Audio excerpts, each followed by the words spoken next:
Olá, pessoal. Sou a professora Adriana Solé, especialista em governança. Nesse vídeo, nós vamos evidenciar o dever de casa mínimo que as organizações e as pequenas empresas precisam fazer, que é o direcionador, garantir o direcionador estratégico GCR, Governança, Compliance e Risco. Quando a gente fala nesse direcionador GCR, nós temos que imaginar que, primeiro, a gente tem que ver a maturidade, entender a maturidade de governança que a sua empresa está, ou a sua instituição está. Depois, nós temos que ver dos campos todos de compliance quais são aqueles que são mais críticos para a sua empresa ou para a sua instituição. Uma vez eu tendo o mapeamento onde é que você está, dentro do processo de governança, no ciclo de vida da sua empresa, e aqueles campos de compliance que são mais críticos, eu preciso colocar isso numa matriz de risco que vai te dar a tangibilidade daquilo que você precisa trabalhar em curtíssimo prazo, aquilo que tem alta probabilidade de acontecer e aquilo que vai ter um altíssimo impacto dentro da sua empresa. Quando eu faço quando eu consigo mapear essas três instâncias dentro da empresa, eu estou chamando isso de você mapear a maturidade do Data-Driven Governança, Compliance e Risco.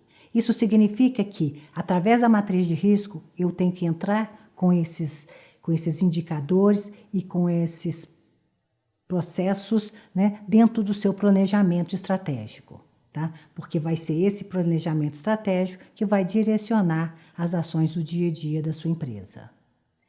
Então, quando a gente entra no processo de governança, nós estamos falando de que estrutura a sua empresa, dependendo do ciclo de vida que ela precisa ter. Se já está na hora de nós termos um conselho, se está na hora da gente ficar na pequena segregação de funções entre os diretores, se está na hora de a gente ter um conselho consultivo ou não.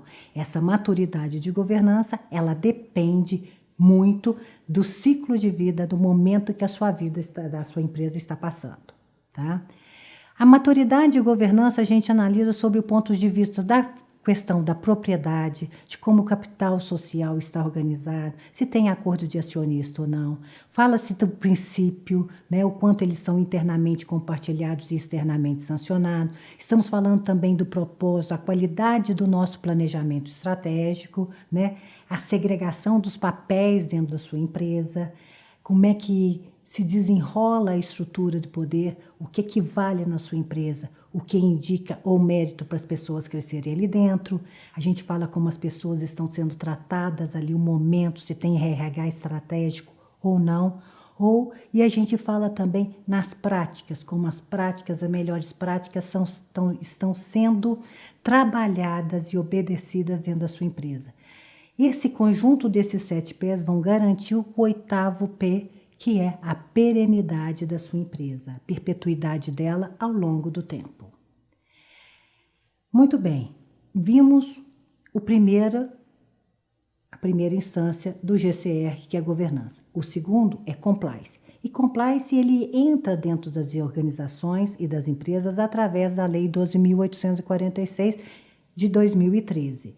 Nessa lei, né, ela sugere a formalização de uma equipe de compliance. A Lei 12.846 sugere, é importante que todas as instituições, todas as empresas tenham formalizado uma equipe de compliance.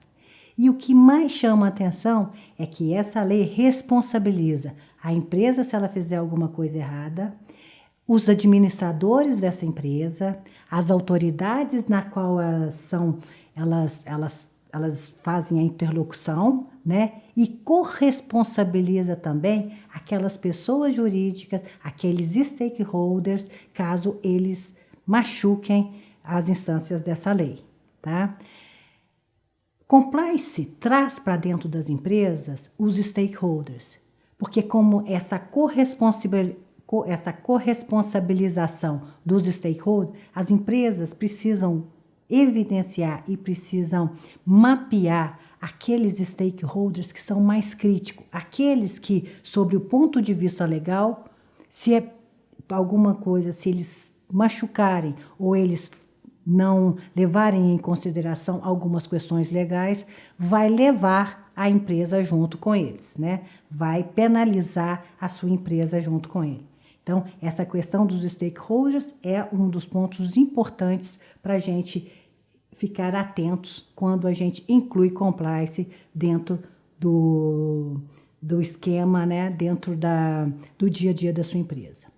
E quando a gente fala em compliance, nós estamos falando de, no mínimo, 8 campos, né? Nós estamos falando do campo trabalhista e direitos humanos, ambiental, concorrencial, anticorrupção, tributário e financeiro, criminal, relacionamento com terceiros, regulatório e agora compliance ampliado pela Lei Geral da Proteção de Dados.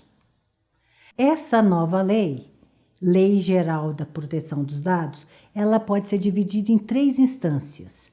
A primeira normativa, que é a legalização dela, é essa lei estar pronta e aprovada. E isso já foi postergado para 2021.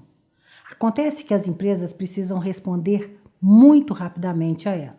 Se nós levarmos em consideração que 30% dos trabalhadores brasileiros já estão em casa trabalhando em home office, isso está forçando com que as empresas estruturem rapidamente e que faça parte dentro da sua estratégia essa nova modalidade nas suas práticas. E como compliance, LGPD ela é sistêmica. Você não vai melhorar e você vai colocar uma lei de proteção de dados numa única área. Ela é sistêmica, ela vai ter que correr a empresa inteira. Então, as empresas, independentemente da lei estar aprovada ou não, por uma questão de sobrevivência, elas vão ter que pular na frente na instância estratégica e como ela vai arrumar o esquema para essa lei, ela permear todas as áreas da empresa. Isso posto, vamos lá, governança nós já vimos, compliance também, eu vou ter que trabalhar isso e criar uma tangibilidade para que eu possa priorizar as principais ações. E aí entra o racional de risco. O racional de risco sempre está ligado à alta probabilidade de acontecer um evento e o impacto dali. É probabilidade versus impacto. E nós temos que colocar as coisas dentro das nossas empresas com esse racional. Aquilo que tem altíssima probabilidade de acontecer com alto impacto, eu tenho que ficar de olho vivo e eu não posso vacilar. E aí a minha atenção ela vai diminuindo, ela vai sendo trabalhada naquilo que tem média probabilidade de acontecer com alto impacto e eu preciso ter planos de mitigação para aquilo que tem baixíssima probabilidade de acontecer com alto impacto. Cada empresa, dentro do seu ciclo de vida, vai ter que criar a sua matriz de risco.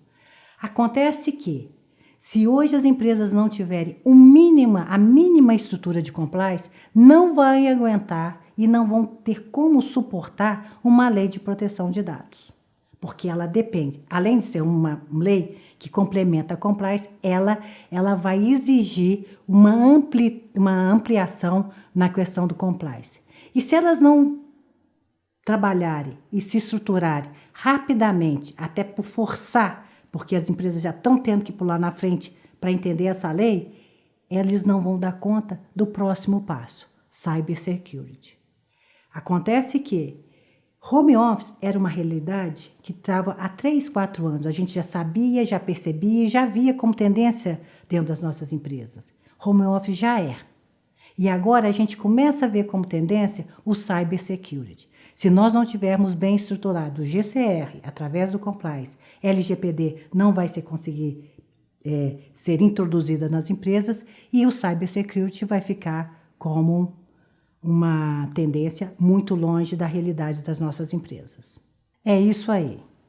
O dever de casa mínimo de qualquer empresa é garantir GCR, governança, compliance, e não esquecendo que compliance vem ampliado por LGPD e matriz de risco.